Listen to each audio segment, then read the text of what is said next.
वनस्तईनुहु वनस्तगफिरुहु वनुमिनु बिहि वनतवक्कलु अलैहि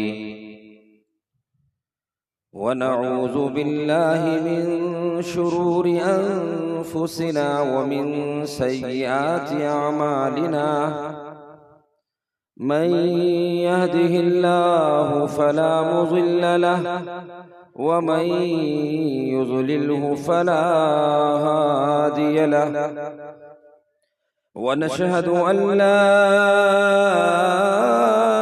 इलाहा इल्लल्लाहु वहदहु ला शरीक लहु वनशहदु अन्न मुहम्मदन अब्दुहु व रसूलुहु अम्मा बाद फ़अऊज़ु बिल्लाहि मिनश शैतानिर रजीम बिस्मिल्लाहिर रहमानिर रहीम इन्ना नहनु नज़्ज़लना ज़िक्र व इन्ना लहु लहाफ़िज़ून औ कमा क़ाल अलैहि अस्सलातु वस्सलाम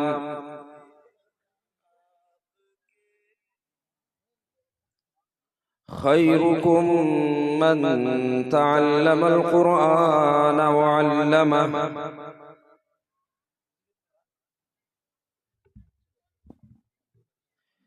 ये खामोश मिजाजी हमें जीने नहीं देगी,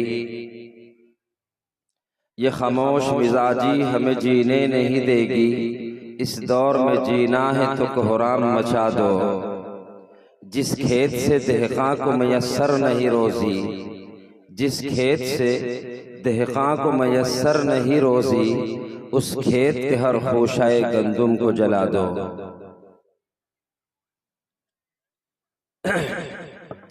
सदर मोहतरम, हाज़रीन जलसा, स्टेज के ऊपर तशरीफ़ फरमा उलमाए इज़ाम, पर्दा नशीन माँ और बहनें और मेरी बच्चे और मेरी बच्चियाँ और जामिया इदारा नूर आयशा सिद्दीक़िया की तमाम बच्चियाँ, अल्लाह रब्बुल इज़्ज़त का बड़ा फ़ज़ल है, बड़ा एहसान है कि अल्लाह रब्बुल इज़्ज़त ने हम सबों को हर साल की तरह अपने इस मदरसे का, इस बचीटी के सालाना जलसे में हम सबों को यहाँ आने का मौका इनायत फरमाया।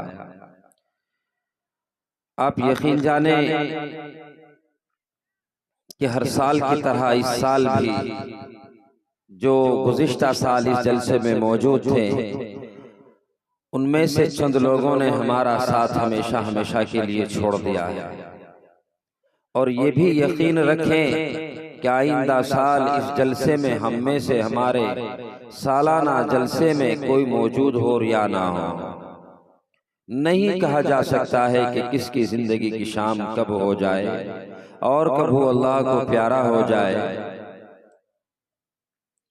इसलिए हमेशा जब तक अल्लाह रब्बुल इज़्ज़त ने ये जिंदगी दी है, ये कोशिश की जाए, ये काविशें जारी रखें, ये मेहनतें जारी रखें कि जब मैदान माशर में अल्लाह के हुजूर खड़े हों और अल्लाह ये पूछे मेरे बंदे क्या लेके आया है, तो अल्लाह रब्बुल इज़्ज़त से कह सके इलाहा हमारे पास ना तो जान थी, हम बुज़दिल थे,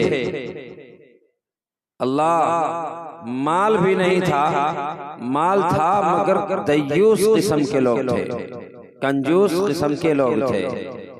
इसलिए इलाहा अगर कहीं मुसलमानों की जानों का नजराना पेश करने का नंबर आया तो ना तो जान दे सके, और कहीं माल देने का नंबर आया तो इलाहा तेरे रास्ते में दिल ने गवारा न किया कि हम अपना कीमती माल तेरे रास्ते में खर्च कर सकते। हाँ इलाहा एक चीज मुफ्त की, वक्त हमारे पास था, वक्त हमारे पास था, और मदरसा आयशा लिल बनात बचीटी में सालाना जलसा था। वहाँ के मुंतजिमीन हजरात ने असातिज़ाए किराम ने और वहाँ की टीचरों ने, वहाँ की मुअल्लिमाओं ने मेहनत की और उनकी दावत के ऊपर, हालांकि वक़्त हमारे पास तंग था, मगर इलाहा हमने जैसे कैसे करके अपने वक़्त को निकाला और हम हाफिज तौसीफ और हाफिज मोहसिन की दावत के ऊपर धूप के आलम में जब लोगों को साए की तलाश थी तो हम सूरज के ठीक नीचे धूप के आलम में बैठकर तेरी और तेरे नबी की बातें सुनने के लिए हम वहां मौजूद थे। इलाहा हमारे पास इसके अलावा कोई अमाल ऐसा नहीं है जिससे कि हम ये अंदाजा लगा लें कि हमारे आज मग़फ़िरतों के परवाने जारी होंगे। इलाहा अगर आपको ये अमल अच्छा लगा और अच्छा लगा है और अमाल नामे में कहीं हम गुनाहगारों का नाम लिखा हुआ है, तो इलाहा जिस तरीके के ऊपर आपके नूरानी फरिश्ते शुहदा को पकड़ते जन्नत, सालिहीन को पकड़ते जन्नत, नेक बंदों को पकड़ते जन्नत, नेक बंदियों को पकड़ते जन्नत। गर्ज ये है कि इलाहा बहुत देर से हम देख रहे हैं कि आपके बहुत से बंदे, बहुत सी बंदियां आप अपनी जन्नत में भेज रहे हैं। इलाहा हम भी ये चाहते हैं कि आप हमारा फैसला भी उसी जानिब कीजिए जिस जानिब जन्नती लोग चले जा रहे हैं। अल्लाह रब्बुल इज्जत की तरफ से हुक्म होगा, ऐ मेरे नूरानी फरिश्तों, कोई अमाल इनका ऐसा है जिससे मैं इनकी सिफारिश कबूल करूं और मैं इनको जन्नत में दाखिला दूं। फरिश्ते अपने रजिस्टर, इतनी बड़ी बड़ी किताबें, एक्सरे मशीन, अल्ट्रासाउंड मशीन, दुनिया में देखते हैं अल्ट्रासाउंड मशीन, एक्सरे मशीन, इस तरह के आलम में सारा एक्सरा, सारा अल्ट्रासाउंड, सारी रिपोर्टें हमारी अल्लाह के हुजूर होगी। इलाहा हाँ है, एक जमाना था घर पे बच्चा रो रहा था, ये वो औरत है अपने रोते बिलखते बच्चे को छोड़कर आयशा लिल बनात के मदरसे में, जहां पर उलमा इज़ाम की तशरीफ आवरी के मौके के ऊपर अपने नन्हे से बच्चे को छोड़ करके धूप के आलम में अल्लाह तेरी और तेरे नबी की बातें सुनने के लिए गई। इलाहा हाँ है इस इंसान का, है तेरे इस गुनाहगार बंदे का एक वक्त ऐसा गए, हमें याद पड़ता है, रिवायतों में लिखा है, आमना के लख्ते जिगर वजह तख्लीक़े कायनात हजरत मोहम्मद मुस्तफ़ा सल्लल्लाहु अलैहि वसल्लम के उम्मती का रिवायतों में आता है। फरिश्ते कहेंगे इलाहा हाँ एक वक़्त था, अपने रिश्तेदारी का तकाजा था, बाजार जाना था, घर का साजो सामान लाना था, मगर इलाहा हर चीज को छोड़ा, लेकिन इलाहा आपके और आपके नबी की बात सुनने के लिए मदरसा आयशा सिद्दीक़ा लिल बनात बचिट्टी में पहुंचा। पहुंच कर के उलमा के बयानात सुने, कुरान और हदीस को सुना और सुनाया गया। इलाहा ये अमल इसका बचता है। इलाहा क्या हुक्म है, रब्बे दो जहां की कसम, अर्शो कुर्सी के मालिक की कसम, सारे जहान के रब की कसम, जिसने खबर दी 1450 साल पहले फरमाया अल्हम्दुलिल्लाहि रब्बिल आलमीन। मैं कसम खा के कहता हूँ उस रब की जिस रब ने मुझे बनाया और तुम्हें बनाया और पूरी दुनिया को बनाया, जमीन को बनाया, आसमान को बनाया, सूरज को बनाया, चांद को बनाया। गर्ज ये है हर शे को बनाने वाले रब की मैं कसम खा के कहता हूँ। इलाहा अपने नूरानी फरिश्तों से कहेंगे ऐ मेरे नूरानी फरिश्तों आओ और इनको पकड़ो और जन्नत में दाखिला दे दो। हाय कितना सा अमल, सिर्फ 2-3 घंटे अल्लाह और उसके रसूल की बातें सुनने के लिए किसी जगह के ऊपर आ जाना। मैं हमेशा एक बात कहा करता हूँ, दुनिया का एक जानिब लाखों करोड़ों का मजमा हो और दूसरी जानिब कोई ऐसा पंडाल हो, मदरसा आयशा सिद्दीक़ा लिल बनात का एक शामियाना लगा हुआ हो और उस शामियाने के नीचे गिनती के मर्द हजरात हों, गिनती की औरतें हों, बस इतने हों कि उनको उंगलियों के ऊपर गिनाया जा सके। अल्लाह की कसम वो लाखों करोड़ों लोगों के मजमे से बेहतर है जिस मजमे में अल्लाह और उसके रसूल का जिक्र हो रहा हो। हज़राते गिरामी, बताने का असल मकसद ये है कि आज हमारे पास अल्लाह को देने के लिए क्या बचा है। हालांकि मैंने शुरू में कहा अल्लाह को देने के लिए आज हमारे पास जाने नहीं रही, माल खत्म, और अगर थोड़ा बहुत वक्त मिलता है तो इसमें भी ये चाहते हैं कि वक्त के आलिम थोड़ी देर के लिए आए, हम जलसे में थोड़ी देर बैठें और फिर अपने तकाज़ों को पूरा रखें। हज़रात गिरामी, अल्लाह के हुजूर बहुत सारे सवालात होंगे, उन सवालातों में इल्म का भी सवाल होगा, माल का भी सवाल होगा, हर चीज का अल्लाह के हुजूर हिसाब होना है, वक़्त का भी सवाब, वक़्त का भी हिसाब होना है। बिलगर्ज़ किस्सा मुख्तसर ये है कि जिंदगी के माँ के पेट से पैदा होने से लेकर और कब्र की गोद में जाने तक जितनी सांसें ली गई हैं, जितना वक्त गुजरा है, हर वक्त का हिसाब अल्लाह के हुजूर देना है। पूरी जिंदगी का हिसाब अल्लाह के हुजूर देना है। इल्म वालों से पूछा जाएगा, ओए आलिमों, ए कारियों, ए हाफिजों, ओए मुफस्सिरों, मैंने तुम्हें अपने कुरान का इल्म दिया, कहाँ है? मैंने तुम्हें अपने नबी की हदीस का इल्म दिया, कहाँ है? हालांकि अगर मेरा रब चाहता तो पूरे बचिट्टी के हर घरों में एक एक हाफिज बना देता, 2-2 हाफिज बना देता, या यूं कहिए कि जितने हिंदुस्तान में मुसलमान हैं सबको हाफिज बना देता, सबको आलिम बना देता, सबको कारी कुरान बना देता, मुफस्सिरीन बना देता।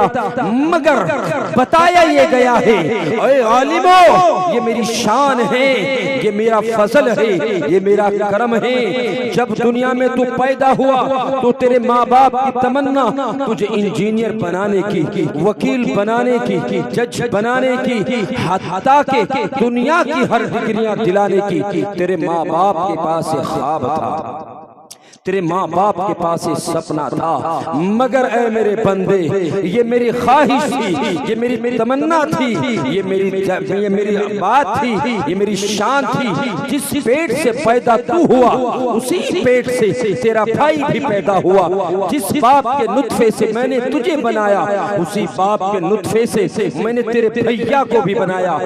मगर मेरा दिल ये चाहता था, मेरी शान ये चाहती थी, मैं ये चाहता था कि मैं तुझे इल्म दूं, मैं तुझे कुरान का कारी बनाऊं, मैं तुझे हदीसों का मुहाफिज बनाऊं, और मैंने बनाया है।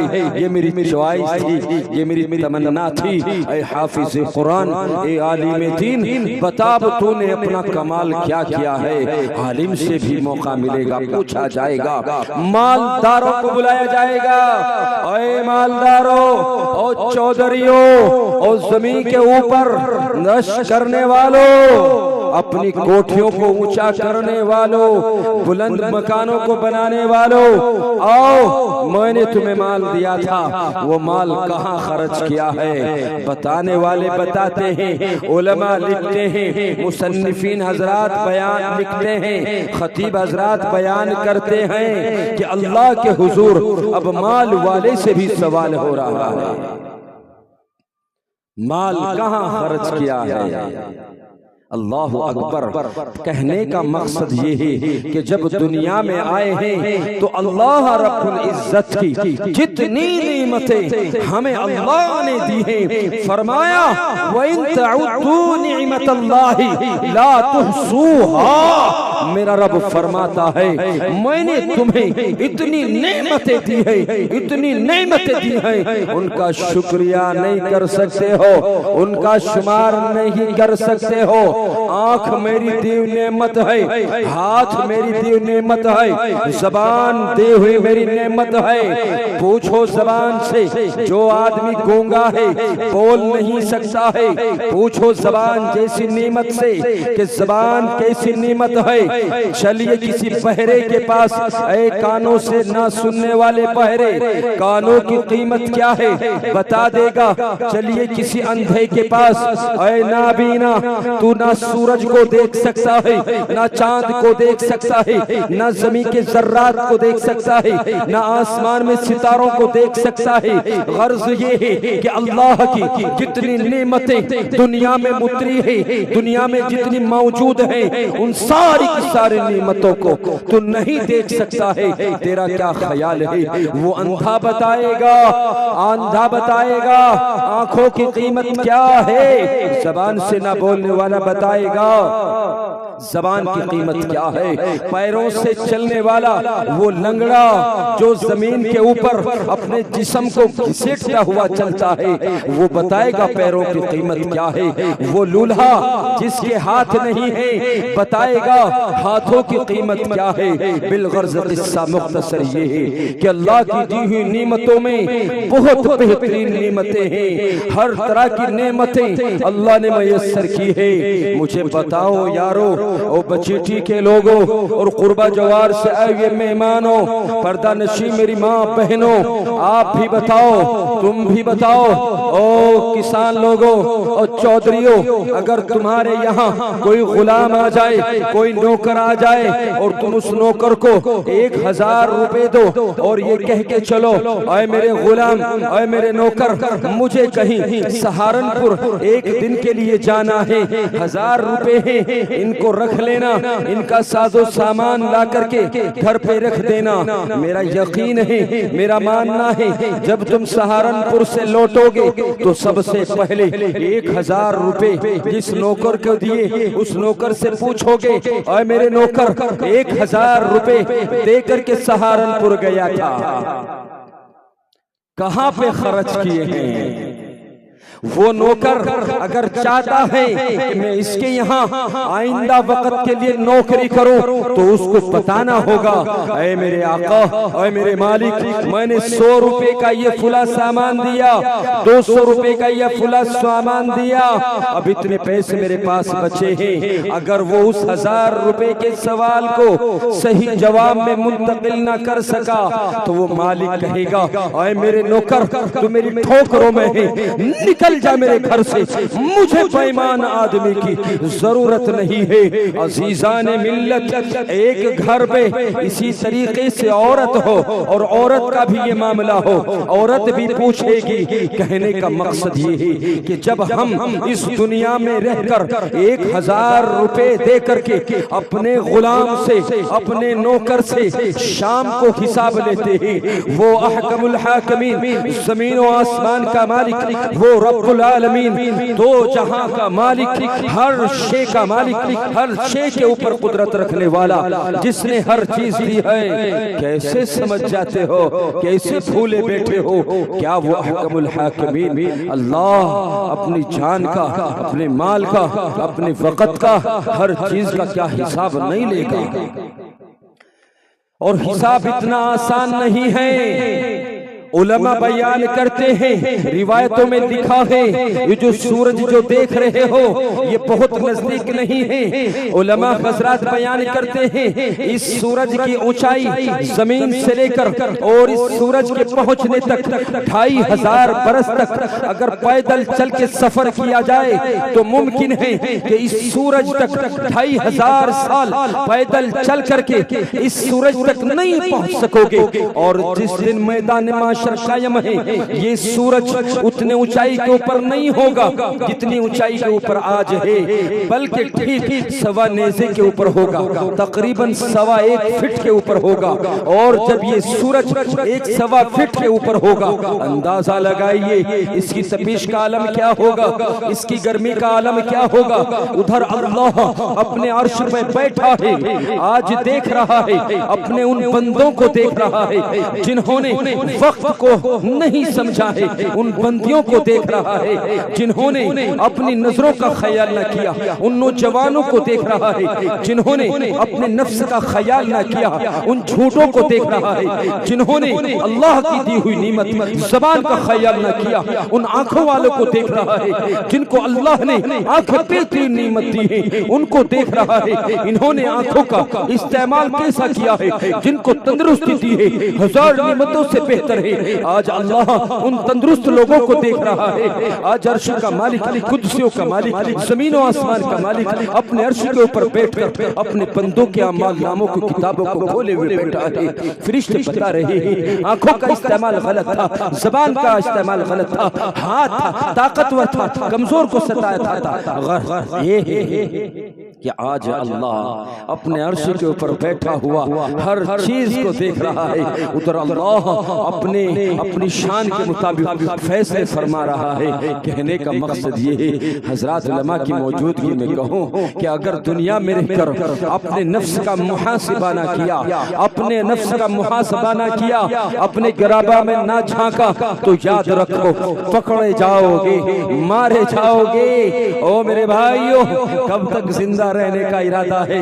जरा तसव्वुर करो, जो अब से इस बचिट्टी की जमीन के ऊपर अब से जो लोग 100 साल पहले थे वो आज नहीं हैं, और जो आज मौजूद है वो 100 साल के बाद यहाँ नहीं मिलेंगे। इस मदरसे के रूह रवा कारी तौसीफ हो, हाफिज मोहसिन हो, उनके असातिज़ाए किराम मौलाना तारिक जाहिद हो, कारी मोहसिन हो, यहाँ की वो मुअल्लिमाएं हो जो बच्चों को तरबियत दे रही हैं, चाहे वो हो। मेरा यकीन यही कह रहा है कि आज से 100 साल के बाद तुम्हें यहाँ जितना ये पूरा बड़ा मजमा बैठा हुआ है, इस मजमे में से 100 साल के बाद कोई नजर नहीं आने वाला है। अब से पहले आने वाले लोग इस दुनिया से चले गए, पहलों के आने वाले बाद लोग वो दुनिया से चले गए। आज जो पैदा हुए वो कल चले जाएंगे। गर्ज किस्सा मुख्तसर ये है कि हर शे को अल्लाह मौत भेज देंगे और हर शख्स अपनी कब्रों में पहुंच जाएगा। लेकिन अफसोस, सद अफसोस है, इंसान ब्याह की तैयारियों में 6 साल से मसरूफ रहे, मकान की तैयारियों में 10 साल से मसरूफ है, बेटे बेटियों के निकाह के इंतजामात के लिए 10 साल 12 साल से मसरूफ है। मगर क्या कभी हमारे इस नफ्स ने, क्या अंदर इस धड़कते हुए इस छोटे से काले दिल ने क्या कभी आवाज नहीं दी, ए हजरत आदम इंसान, तुझसे वाले पहले लोग भी चले गए, तेरे आने के बाद वाले लोग भी चले गए, तुझे भी जाना है। जिन कांधों के ऊपर तूने अपनी बस्तियों से, अपनी रिश्तेदारियों में से, अपने पड़ोस में से, अपने सूबे से, अपने मुल्कों से सैकड़ों जनाजे तूने इस कांधों के ऊपर कब्रिस्तानों तक पहुंचाए हैं। ऐ आदम इंसान, क्या कभी तूने ख्याल ना किया कि कल तुझे भी 4 लोग उठा करके कब्रिस्तान के हवाले कर देंगे? इस कब्र के काल कोठरी में, हाय हाय ओ मुसलमानों, कब्र की काल कोठरी क्या है? वक्त का तकाजा है। अगर इस बात के ऊपर बोलने के लिए आऊं, मुझे यकीन नहीं है कि कितनी लंबी बात चल जाए, मगर मुख्तसरन अपने नौजवानों से, अपने बुजुर्गों से, अपनी पर्दा नशी माँ बहनों से, ए मेरी बहना, ए मेरी माँ, तू भी जलसे में आई है तो अपने मुताल्लिक भी सुनती जा। जब अल्लाह तुझे मौत भेज देगा, जब अल्लाह तुझे मौत भेज देगा और फिर तेरी तजहीज़ व तकफीन हो जाएगी। आज मैं इन पर्दा नशी माँ बहनों से भी मुखातब हूँ और पैगाम देने जा रहा हूँ। मदरसा आयशा सिद्दीक़ा लिल बनात की जानिब से, क़ारी तौसीफ की जानिब से, मौलाना तारिक ज़ाहिद की जानिब से, अहले इल्म की जानिब से, ए मेरी माँ, ए मेरी बहना, ए मेरी बच्ची, जब तुझे अल्लाह मौत भेज देगा, जब तू कब्र में चली जाएगी, जिस हुस्न को आज तू इस चारों तरफ हर तरफ जिस तरफ भी तू पहुंचती है, हुस्न की तू रंगीनियों में तब्दील है। आज हुस्न के जलवे बखेरती फिरती है। आज बिहा शादियों का आलम मेरी बहना तेरा ये हो गया है, जब किसी शादी में जाते हैं पता नहीं लगता है कि हम शादी में गैरों की है, मुसलमानों की है। ये मेरे भाई गैरत नौजवानों, मुसलमानों और बुजुर्गों सुनो, आज बिहा शादियों में जब मुसलमानों की हम पहुंचते हैं तो जितनी ये बहनें हैं इनकी तरफ जब आपकी निगाह जाएगी, किसी के बदन पे कपड़ा आधा है, किसी के बदन पे कपड़ा पूरा है, मगर वो कपड़ा इतनी ताकत नहीं रखता है कि तेरे अंदर के सतर को छुपा ले। ये मेरी बहनों, आज इस जलसे से, आयशा लिल बनात के इस जलसे से यही पैगाम देने के लिए मैं अपनी बहनों को बैठा हूँ, अपने भाइयों को बैठा हूँ। और नौजवानों और मुसलमानों, तुम्हारी गैरत कहाँ चली गई है? भाइयों की जिंदगियां मौजूद हो और उनकी बहनें कपड़े भी अगर पहने तो वो ऐसे कपड़े पहने जिसमें से उसके सतर नजर आने लगे, उसके हाथ नजर आए, उसका सीना नजर आए, उसके बाजू नजर आए। मेरी बहनों, मानता हूँ कि तुम्हें मेरी तल्ख अल्फाजी जरूर खटक रही होगी, लेकिन बात हकीकत है। इन बापों से भी पूछा जाएगा, ये जितने यहाँ बाप बैठे हुए हैं इनसे भी पूछा जाएगा। और मेरे बंदे, एक जमाना था कि बाप को अपनी बेटी की पिंडलियां, अपनी बेटी की कमर देखना हराम था। आज बाप सामने बैठा है, बहन कपड़े से पहनी हुई, सीना भी नजर, हाथ भी नजर, पैर भी नजर। गर्ज ये है कि कपड़े पहनती हुई भी आज मेरी ये बहनें नंगी क्यों नजर आती है? जानते हो कसूर किसका है? मेरी बहनों का कसूर नहीं है, कसूर मेरा है, कसूर आपका है। बाजार से कपड़ा लाने वाले आप थे, बाजार से कपड़ा खरीद कर देने वाले आप थे। ओ खुदा की कसम, ये तो वो भोली भाली बहने हैं, ये तो वो भोली पहली बहने हैं। राबिया बसरिया जानते हो? राबिया बसरी कौन थी? आज माओ की कोख से राबिया बसरी क्यों नहीं पैदा होती है? आज आयशा क्यों नहीं पैदा होती है? आज उम्मे कुलसुम क्यों नहीं पैदा होती है? आज ज़ैनब क्यों नहीं पैदा होती है? आज रुक़ैया क्यों नहीं पैदा होती हो? जानते हो इसलिए नहीं होती है कि एक जमाना था कि जब बच्चा रोया करता था तो माँ उसको अल्लाह की तरफ जोड़ती थी। अगर रोता था पहले वुजू करती, फिर दूध पिलाती थी। मगर आज का ये जमाना अलग है। इसलिए नौजवानों से, भाइयों से, अपने गयूर नौजवानों से आज इस मदरसा आयशा सिद्दीक़ा लिल बनात के जलसे से ये पैगाम दे के जा रहा हूँ कि अपने घरों में, बिहा शादियों में इस बात की तवज्जो रखें। अव्वलन तो 12 साल से ऊपर की बच्चे को हरगिज़ शादियों में ना भेजे, नहीं तो आए दिन हालात आप सुन रहे हैं, देख रहे हैं, समझ रहे हैं हमारी मुसलमान बच्चियां कहाँ जा रही हैं। वादा करो कि इंशाअल्लाह आज के बाद बालिग बच्चों को कहीं नहीं भेजेंगे। इंशाअल्लाह को हाथ उठा के शहादत दो। इंशाअल्लाह को आज के बाद अपनी बच्चों को बड़ी कपड़ा नहीं पहनाएंगे कोई। इंशाअल्लाह अजीज़ा ने मिल्लत कहने का मकसद ये है कि मदरसा आयशा सिद्दीक़ा लिल बनात जब इसका वजूद में आया, जब इसका वजूद बना, कभी गौर किया है कि इसका वजूद क्यों बनाया गया, क्यों इसको यहाँ लाया गया? इस पूरी सरजमीन में, इस पूरे इलाके में, हमारे इस पूरी बेल्ट में, इस पूरे खित्ते में, देवबंद से लेकर और इस पूरे इलाके में मर्दों मर्दों के, लड़कों के सैकड़ों मदारिस मौजूद थे, मगर इस इलाके की बड़ी मशहूर मारूफ शख्सियत हजरत मौलाना इरफान साहिब मोहतमिम तालीमुल इस्लाम खेड़ा मुगल को ये फिक्र लाहक हुई। उन्होंने दिल में ये फिक्र की कि इस इलाके में कोई एक ऐसा मदरसा हो जिस जगह के ऊपर जाकर मेरी मुसलमान बेटियां जो आज हजारों की तादाद में मुर्तद हो रही हैं, गैरों के साथ नैन मटक के ले रही हैं, उनका कोई मुकम्मल निजाम यहाँ लाया जाए। और खुदा की कसम, उनकी नजरों में जब इस इलाके की जब किसी शख्सियत पे पड़ी तो वो दो अनमोल हीरे इस बचीठी में अल्लाह ने दिए थे। एक का नाम कारी तौसीफ था, एक का नाम कारी मोहसिन था। मौलाना इरफान ने बुलाया, अरे मेरे जिगर के टुकड़ों मेरे पास आओ, और उनसे कहा तुम कहाँ जा रहे हो, किधर जा रहे हो?